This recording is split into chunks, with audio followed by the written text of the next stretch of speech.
The deep black of space was quiet, broken only by the faint hum of the alien science vessel drifting through the dark. Captain Varric stood at the bridge, his 4 eyes scanning the navigation charts. It had been a routine patrol along the edge of the Andersector, an assignment so dull that even the junior crew had stopped pretending to be alert. But then the signal came. It was faint at first, buried in the background noise of the cosmos. Strange pulse, not like any star, not like any known communication frequency. The ship's sensor officer, Lyrak, frowned and ran it through the database. The computer chirped in confusion. There was no match. It wasn't from any species in the galactic registry. Could be natural interference, one officer muttered. But Varric shook his head. The signal had a pattern. It was repeating in a cycle too deliberate to be nature.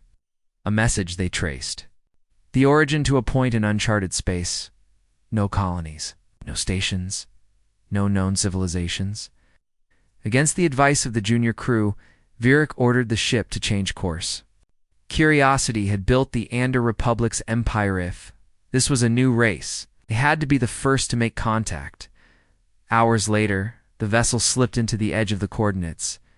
Stars glittered around them, cold and distant. At first there was nothing unusual until the sensors caught movement.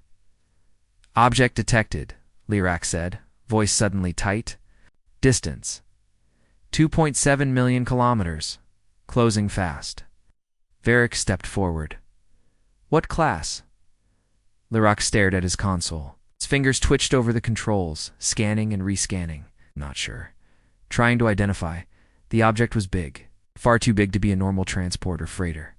The readings suggested armor thickness, several times greater than standard warships. Energy signatures spiked and dipped in a strange rhythm, as if whatever powered it was alive. The ship's AI crackled into life. Its synthetic voice was calm, but the words sent a ripple of unease through the bridge. Classification: unknown. Warning: Dreadnought class vessel detected. The crew exchanged nervous glances. Dreadnoughts were ancient nightmares from war records, massive ships built for planetary sieges. No one had constructed one in centuries. The Ander Republic certainly didn't have one. Varric narrowed his eyes. Origin? Unknown. AI replied. The object grew larger on the screens, its black hole swallowing the starlight. It didn't transmit any signal, didn't respond to standard hails. It just kept coming. The crew switched to higher scan settings, when suddenly, the bridge lights flickered. What was that? Varric barked. The sensor officer's voice trembled. It's scrambling our systems. Scan something's feeding back into our computers. Every monitor flickered with static before clearing to reveal the full image. It wasn't. Sleek, like most modern warships was brutal, angular, and heavily armored. Massive rail cannons lined its flanks. Missile pods bristled along its spine. Some weapon systems were completely unfamiliar, spines of strange crystal that hummed. With hidden power, one young officer whispered, "It's human." Varric turned sharply. Human. Impossible. Humans are a primitive species, barely warp capable. The archives say they've never left their own star cluster. But the evidence was right there, filling the bridge displays. Along the ship's hull were markings, clear, deliberate symbols in the human standard alphabet. One of the bridge translators brought up a partial match. It read, HSS Oblivion. The alien crew felt the temperature drop. The Dreadnought wasn't. Just moving, it was slowing down, aligning its massive bulk toward them. The Andership's shields powered up automatically, detecting possible hostility. Varric knew they had to send word to the Republic. Transmit full scans to the Council, he ordered. This is no ordinary contact. They need to see this. The data packet was prepared and sent through the secure channel. But halfway through transmission, the signal froze. Interference again? Varric asked. The communications officer swallowed hard. No, sir. Arcum's array is fine. The Dreadnought blocked the transmission. Blocked it. Without firing a shot, without even moving faster, it had shut them off from the galaxy. For a long moment, the bridge was silent. The Dreadnought hung in space ahead of them, a silent giant. its dark hull gleaming faintly in the light of a distant star. Then, without warning, their forward display changed. Static gave way to a single, chilling message. "You have entered a restricted sector. Leave immediately." The voice was deep, mechanical, but there was something behind it, something that felt alive. It was in galactic standard, yet carried an accent none of them had heard before. Varric forced his voice to remain steady. "This is Captain Varric of the Anderscience vessel, Tavarin. We are on a peaceful mission. We request permission to," before he could finish, the voice repeated exactly the same tone as before. "Leave, or be removed." The crew shifted. Uncomfortably, Junior Navigator whispered that they should turn around. But Varric, stubborn and bound by protocol, ordered a short-range scan of the Dreadnought, hoping to find some weakness, something to give them leverage. As the scan began, the ship trembled slightly. The sensor officer gasped. "Captain." Scanning us back, that was impossible. The Dreadnought was doing more than scanning. It was reading everything. Crew biometrics, shield frequencies, weapon charge levels, even the personal data stored in their consoles. All in seconds.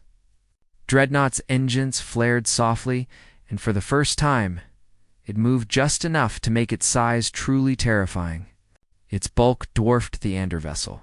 It could have crushed them without effort. On the bridge, the atmosphere had shifted from curiosity to fear. Varric's mind raced.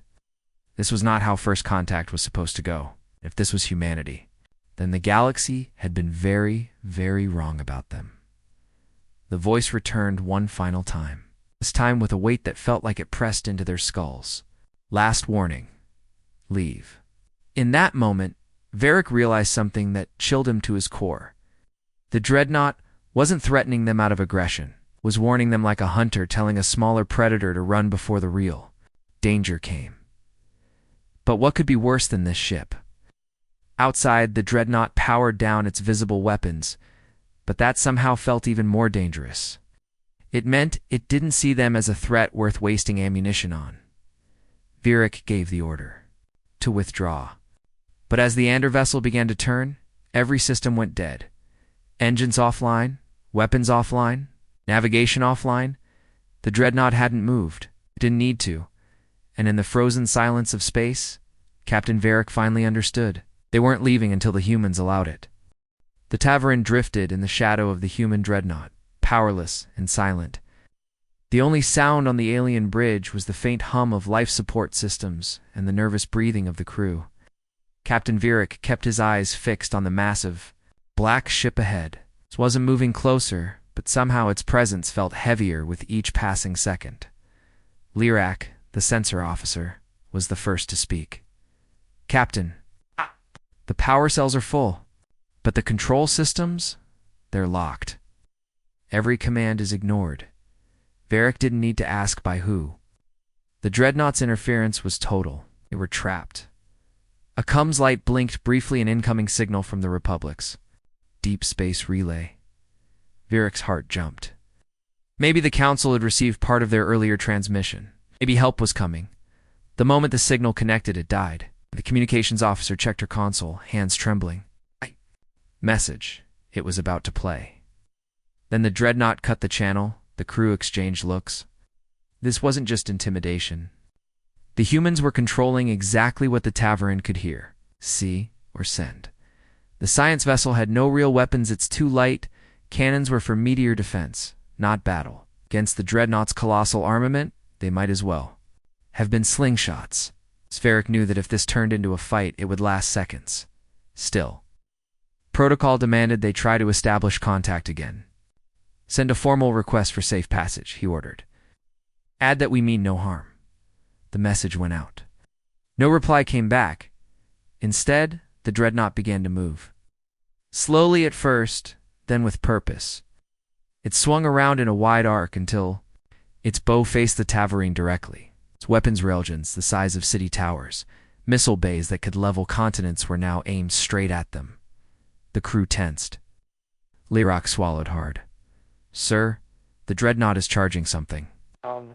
The main display, The alien officers watched as a strange glow built up along the Dreadnought's underside. Not the bright white of standard plasma weapons, but a deep, shifting red. "Energy output?" Varric asked. Lyrak shook his head. "No match. Power levels. Far beyond any recorded ship." The glow intensified, then vanished. No shot was fired. The humans had simply shown them what was possible. "Captain," communications officer whispered. "That was a demonstration." Varric felt his stomach tighten. He had heard of intimidation tactics in diplomacy, but this was different. The Dreadnought's message was clear: "We don't need to fight you. But if we do, you will not survive." Back in the Ander Homeworld's council chambers, the first fragment of the Tavern's earlier transmission had arrived just enough for them to see the silhouette of the Dreadnought. The senior council debated furiously. The public record said humanity had no ships of this size, no technology even close to this scale. Their last confirmed vessel sighting was a tiny warp frigate. Decades ago, some counselors laughed at the idea that this was truly human. "Must have purchased the ship from another species," one said, "or stolen it." Others were not so sure. The ship's design didn't match any known construction style. And the weapons? Those were like nothing ever recorded in orbit above the alien capital.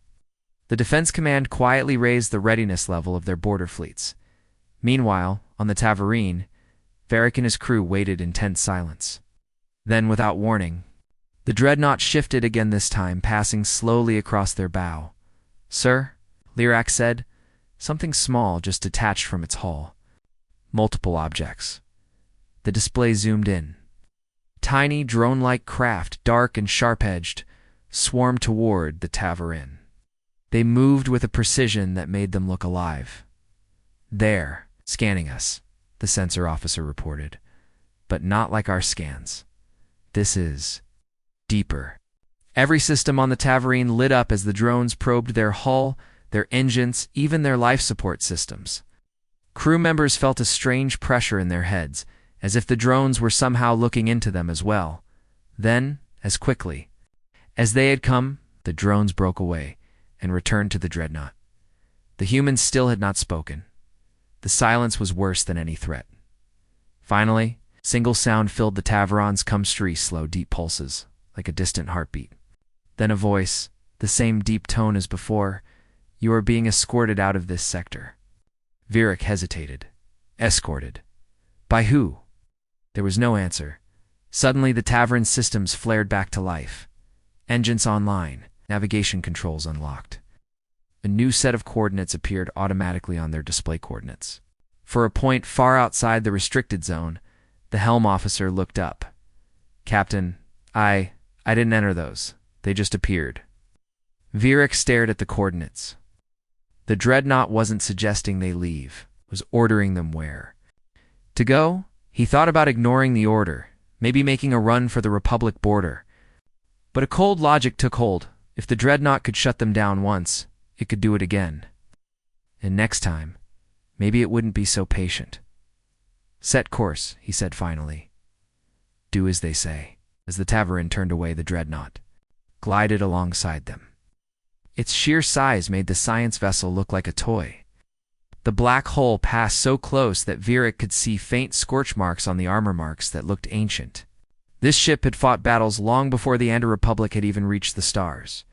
For the next 6 hours, the Dreadnought kept pace. It never moved ahead, never lagged behind, always exactly parallel. Its presence was a constant reminder. They were being watched. When they reached the coordinates, the Dreadnought slowed. "You will not return here," the voice said. "Next time, we will not talk." The massive ship turned and drifted away, its silhouette fading into the darkness, until it was gone.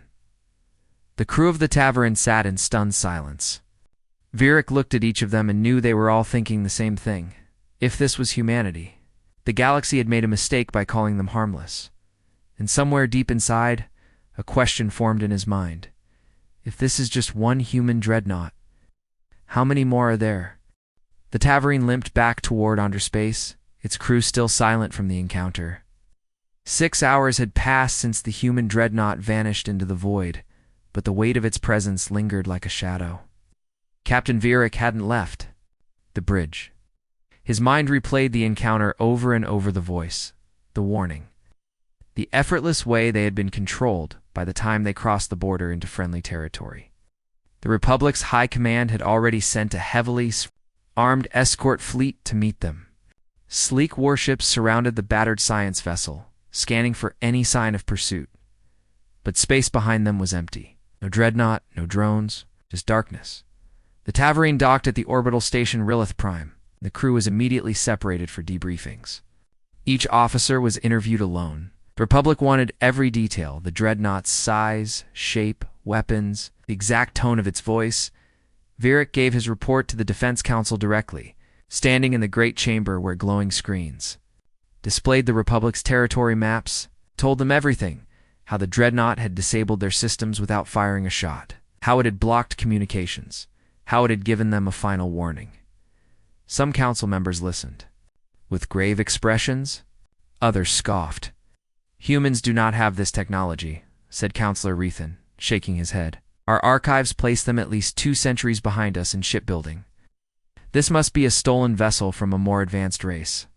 Eric's voice hardened. "With respect, Counselor, that ship was not stolen. Every part of it matched human manufacturing just far beyond what we believed them capable of." Murmurs rippled through the chamber. The Chief of Intelligence leaned forward. "If what you're saying is true, then humanity has hidden its true strength for centuries." Before the debate could continue, an aide rushed into the chamber, face pale. "Counselors, we're receiving an incoming transmission. Wideband. Every channel." The room fell silent. As the chamber's main display flickered to life, ticket first. Then an image appeared. It was the human dreadnought. The same one Virik had seen, its black hole cutting through the starlight like a blade.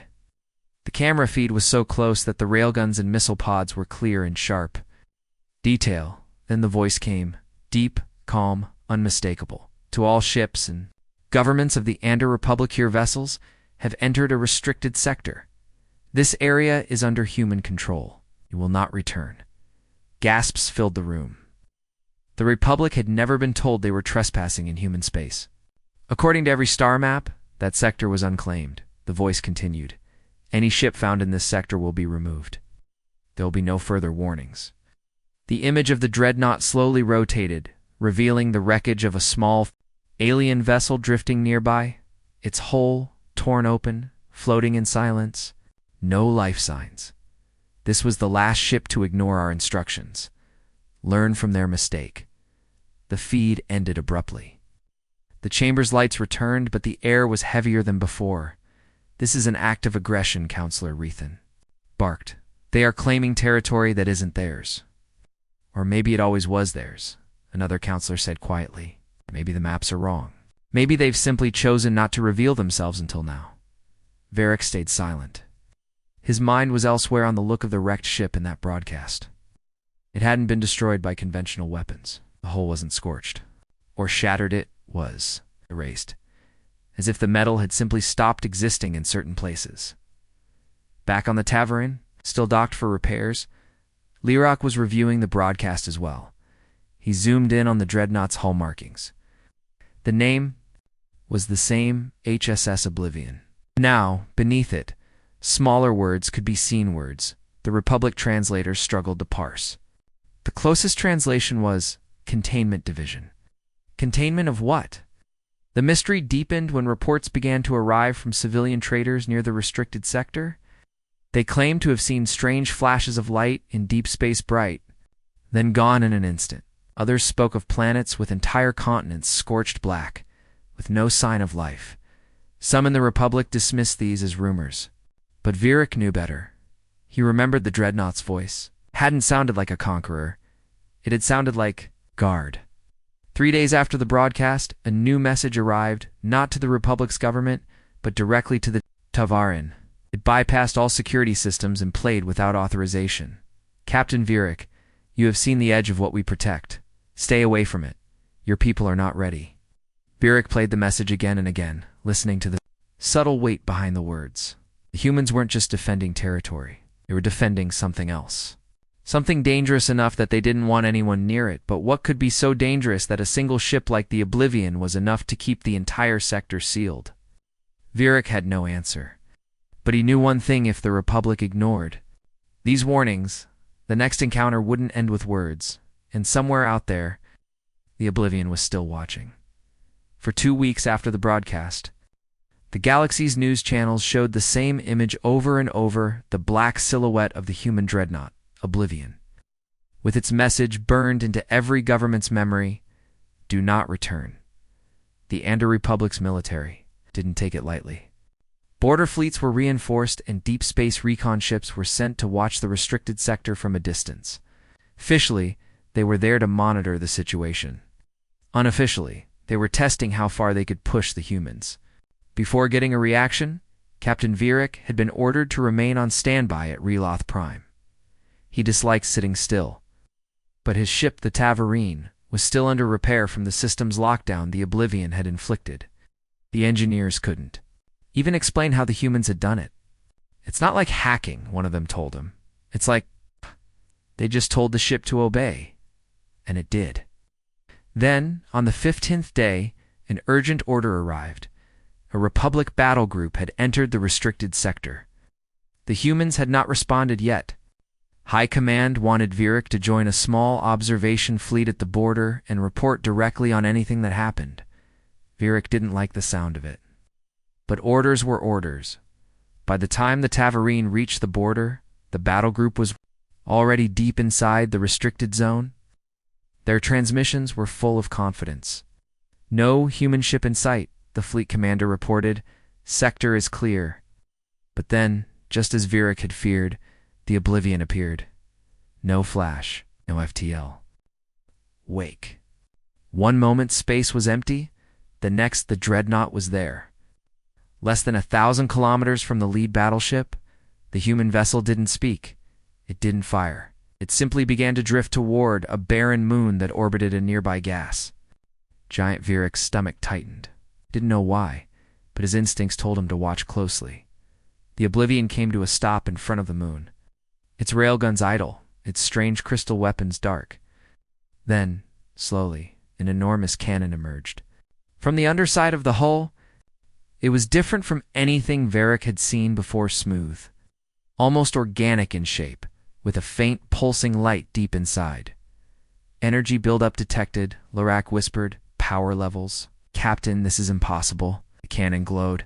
Brighter, shifting from deep red to blinding white. The glow intensified until the ship's cameras dimmed automatically too. Protect their sensors. Then it fired. There was no deafening boom, only a silent flash of light that seemed to fold space around it. The beams struck the moon dead center, and for a second, nothing happened.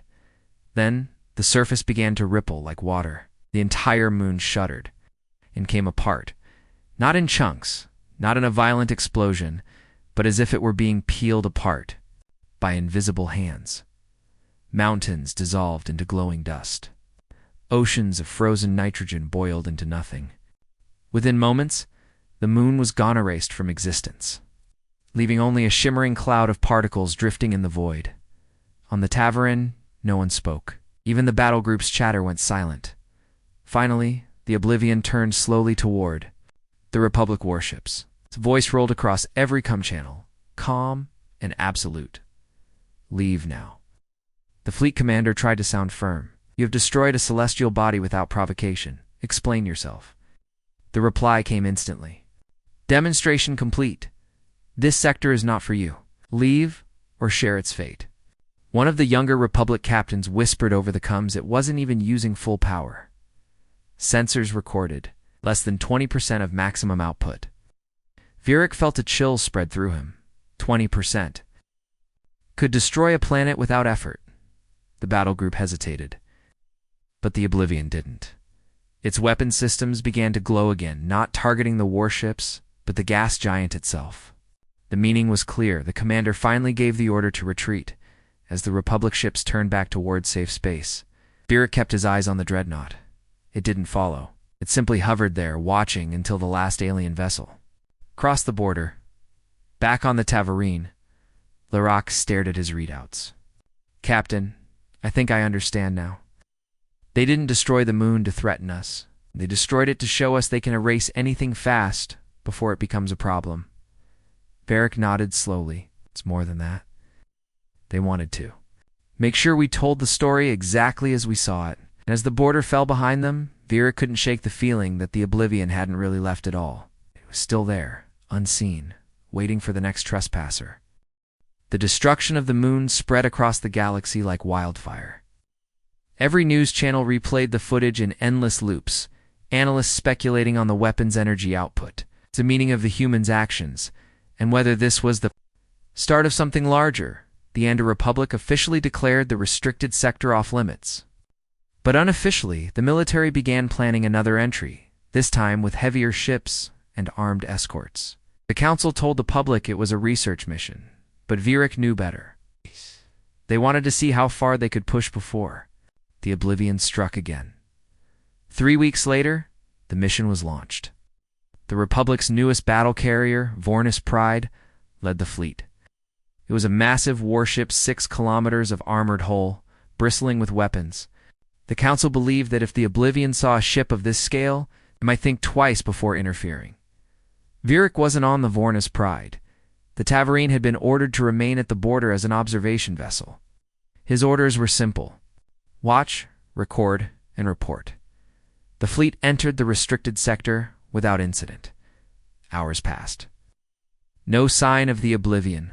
Some of the younger officers on the Vornis Pride began to boast over comms that the humans must have backed down then, without warning. The Dreadnought appeared, no warp flash, no approach signal, just there, in the middle of the fleet. The Vornis Pride immediately went to battle stations. Weapons powered up, shields flared, targeting systems locked onto the human vessel. The Oblivion did nothing. It didn't move, didn't fire. Instead, a small hatch opened along its hull, and 6 smaller craft emerged. They were black, angular, and moved with a strange, unnatural precision. Boarding craft? Lirac said on the taverns. Bridge. They were. The alien fleet reacted instantly, launching defensive fighters. But the human craft didn't engage them. They slid through the defensive screen as if the fighters weren't even there. Varric watched in disbelief as the first human boarding vessel attached itself to the Vornis Pride, not with grappling arms or docking clamps, but by simply melting into the hull, phasing through the carrier's armor as if it wasn't solid at all. Captain Lirac said, his voice tight. The carrier security teams are reporting. No resistance. The humans are inside. Inside the Vornis Pride, situation was even stranger. The boarding party stall figures in heavy exosuits moved with calm precision. They didn't draw weapons unless approached aggressively, and when they did, they used strange, non-lethal pulses that dropped guards instantly without injury. The human leader's voice was calm over the ship's open comms. Stand down. We have no quarrel with you. We require specific data. Once we have it, we will depart.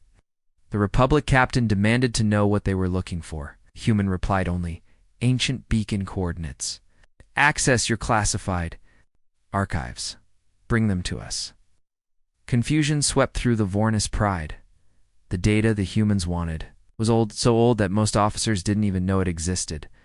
It came from an archaeological dig a century ago, coordinates to a ruined system no one had visited since. Still, human boarding leader stood there, silent, till the data was brought forward. Varric watched the feed from the carrier's internal cameras. He saw the human leader take the data core, a small crystal drive, and place it in a compartment on his chest armor. This matter is concluded. The human said, we have disabled your weapon systems. It will be restored once we are gone. And then they left, just like that. The boarding craft pulled away, returned to the Oblivion, and vanished into its hull. Moments later, the entire Dreadnought faded from sensors, leaving the Vornis Pride floating helplessly with powered-down weapons and shields. Hours later, as promised, the systems came back online. The Republic fleet retreated without a fight. On the Tavarine, Varric replayed the boarding footage again and again. There was something strange about the way the humans moved, purposeful, but restrained. He noticed they avoided certain parts of the ship entirely, as if uninterested in anything but their target. "What's an ancient beacon?" Lyrak finally asked. Virak shook his head. "I don't know, but if they wanted those coordinates so badly, it means whatever's out there, it matters more to them than we realize." That night, Virak sent a private message to an old friend in the Republic's historical division. The reply came back quickly, and it made his skin crawl. The beacon wasn't just some relic.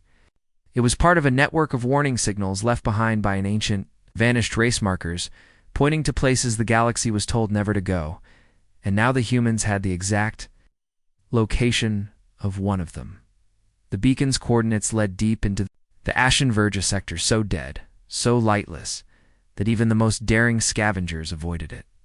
No stars, no planets, only drifting debris and the cold silence of systems long gone dark. When Virak received the report from his historian contact, it came with a warning: if the humans are going there, it's not for exploration. For containment? That word containment stuck with him. The Republic Council, however, saw things differently. They believed the beacon could be a treasure-ancient technology, lost power, something the humans were trying to hoard. If the Republic could get there first, they could claim whatever was hidden. 2 weeks after the Oblivion's boarding, a covert task force was assembled. No public announcement, no official record.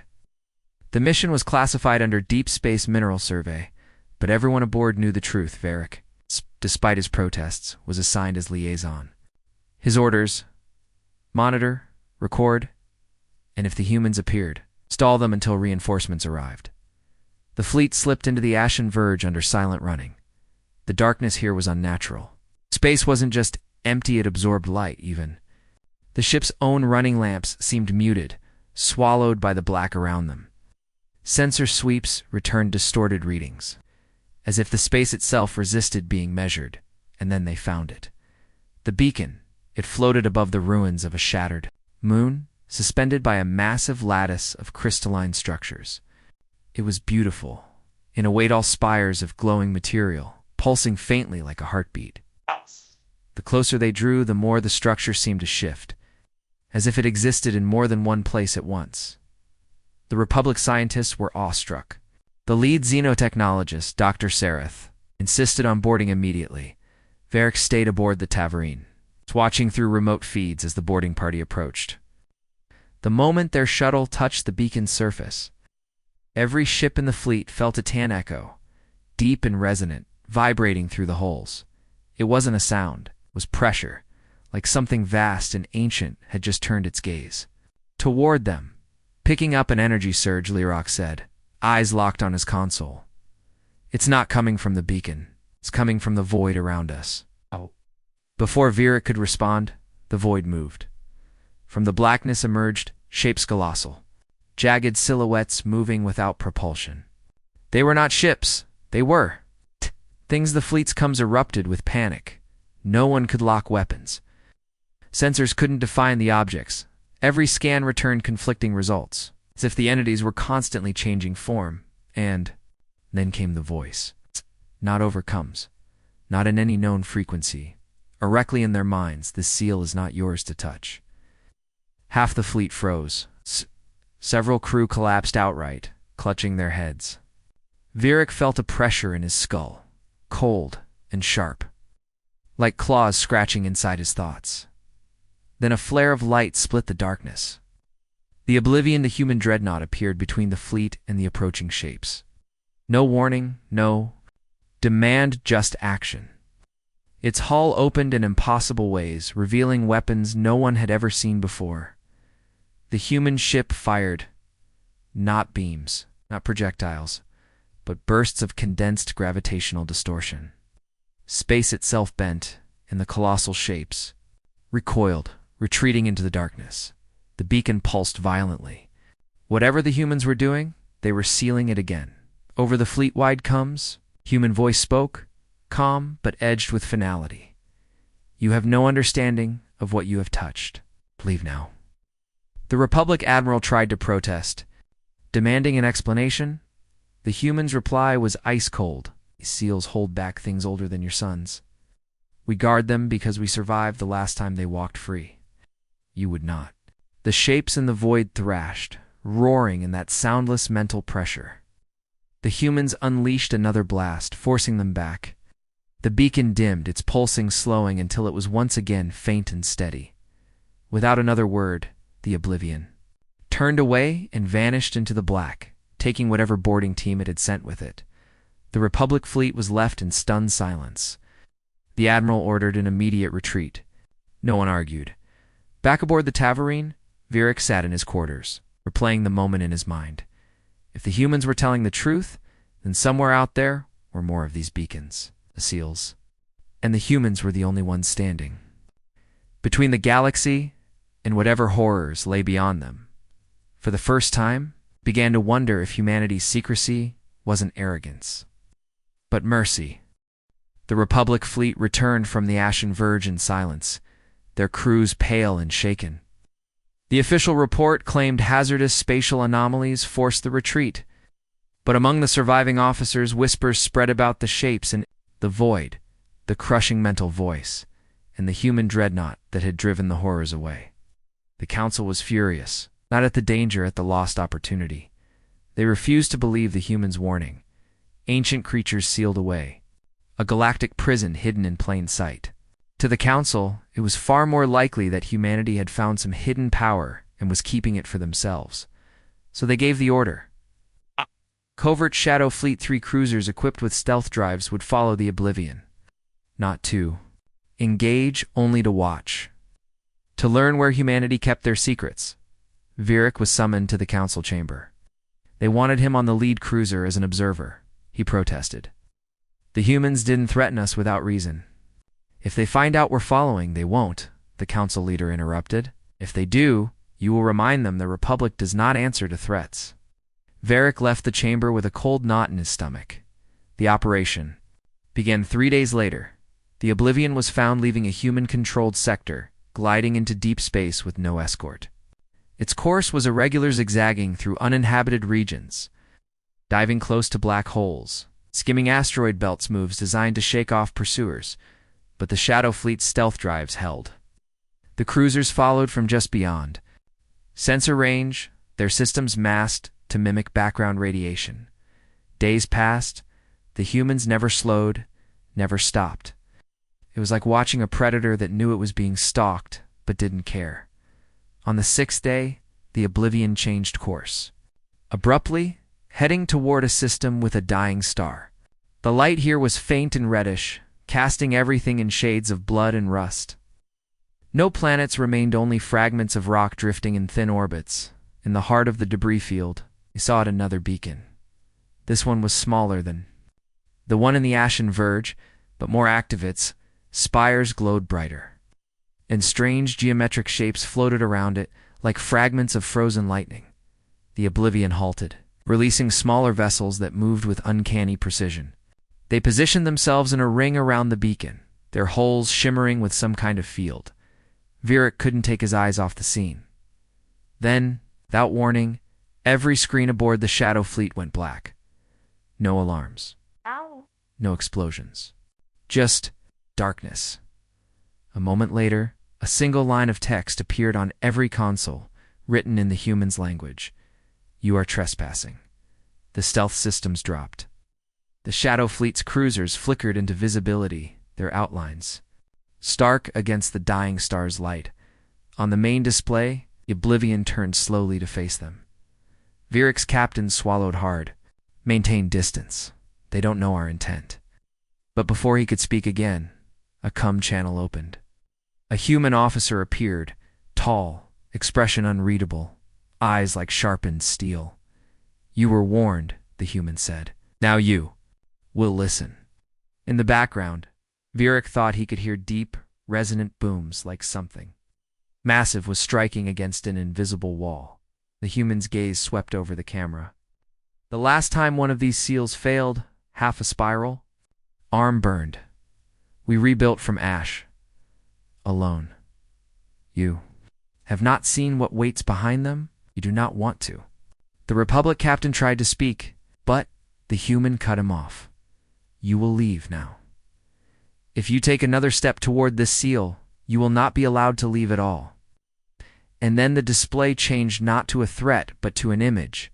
For a moment, Virik couldn't understand what he was looking at. A star system, its sun torn open like a wound, planets shattered into glowing fragments. Space itself warped and twisted. Then came the voices. Not from the humans, from somewhere else. Low, layered whispers, in no language, yet filled with pure hunger. The image ended. The human's voice was quiet now. "You cannot win against them. We can barely hold them. We will not let anyone make our task harder." The cum cut off. For a long moment, the Shadow Fleet didn't move. The Oblivion's weapons were powered, but it didn't fire. It was simply waiting. Virik turned to his captain. "If we don't leave, we die." The order to withdraw was given. The stealth cruisers turned away, engines low, retreating into the cold dark. But Virik couldn't shake the feeling that the humans hadn't been protecting themselves from the galaxy. They'd been protecting the galaxy from something far worse. The Shadow Fleet's retreat should have ended the matter, but it didn't. The Council refused to accept the humans' version of events. They dismissed the images as manufactured fear tactics, the voices as psychological warfare. They called the humans arrogant, paranoid worse, selfish for hoarding whatever weapon could control such power. And so, against every warning, they prepared one last mission. This time, it was not 3 stealth cruisers. It was an armada. 20 capital ships, 100 escorts, and 4 planetary siege carriers. Enough firepower to level entire systems. Their target was the final known beacon deep in the rimward dark. Far beyond normal trade routes, the humans had been seen traveling in that direction weeks ago. Virik tried to protest, tried to speak before the Council. "If you do this, you may open something that cannot be closed." But his words were drowned in applause for the fleet's departure. The Armada arrived after 13 days in slipstream, emerging into a region so empty, so devoid of light. It felt like entering a void inside a void. The only thing visible was the beacon. It was massive. Unlike the others, this one was not anchored to a planet or debris field. It floated in free space. Its spires stretching kilometers in every direction, its light pulsing like the beat of a slow, ancient heart. The Armada formed a battle line. Fighters were deployed, weapons primed. Then they noticed it. The Oblivion was already there. It hung motionless above the beacon, flanked by smaller human ships whose hulls shimmered with fields that seemed to bend the stars around them. No weapons were raised, no threats made. A single channel opened across the Armada. The same human officer appeared silent for a long moment before speaking. "This is the last time I will ask you to turn back." The Republic Admiral leaned forward. "We will not be ordered around by Earth. Step aside or be swept aside." Humans said nothing. Instead, the beacon's light flared. Space trembled. Every sensor on every ship screamed warnings, gravity fluctuations, radiation spikes, dimensional instability. Then, from somewhere deep beyond the visible, came that sound, a booming. Louder now, faster, as if something was pounding against the walls of reality, the Admiral ordered. Weapons locked on the beacon, and that was when it happened. The heart of the beacon shattered. Not destroyed by weapons, not yet, but from within, as if something had torn through it. Darkness poured out. Not absence of light.